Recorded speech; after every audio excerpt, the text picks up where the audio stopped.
I calmly asked for a paper and pen, day in and day out, until it finally gave them to me.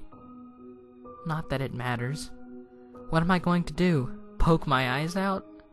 The bandages feel like part of me now. The pain is gone. I figure this will be one of my last chances to write legibly, as, without my sight to correct mistakes, my hands will slowly forget the motions involved. This is a sort of self-indulgence, this writing. It's a relic of another time, because I'm certain everyone left in the world is dead, or something far worse. I sit against the padded wall, day in and day out. The entity brings me food and water. It masks itself as a kind nurse, as an unsympathetic doctor.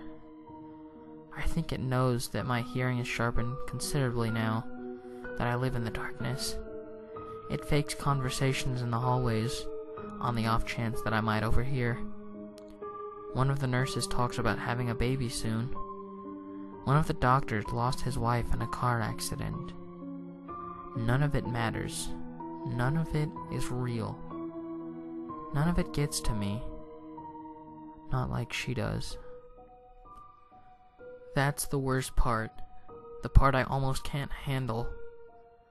The thing comes to me, masquerading as Amy. Its recreation is perfect. It sounds exactly like Amy, feels exactly like her. It even produces a reasonable facsimile of tears that it makes me feel on its lifelike cheeks. When it first dragged me here, it told me all of the things I wanted to hear. It told me that she loved me, that she had always loved me, that it didn't understand why I did this, that we could still have a life together, if only I would stop insisting that I was being deceived. It wanted me to believe. No, it needed me to believe that she was real. I almost fell for it. I really did. I doubted myself for the longest time. In the end, though, it was all too perfect, too flawless, and too real. The false Amy used to come every day, and then every week, and then finally stopped coming altogether. But I don't think the entity will give up. I think the waiting game is just another one of its gambits.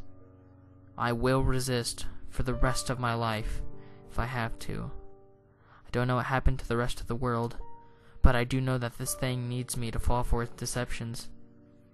If it needs that, then maybe, just maybe, I'm a thorn in its agenda. Maybe Amy's still alive out there somewhere, kept alive only by my will to resist the deceiver. I hold on to that hope, rocking back and forth in my cell to pass the time. I'll never give in. I'll never break. I'm a hero. The doctor read the paper the patient had scribbled on. It was barely readable, written in the shaky script of one who could not see.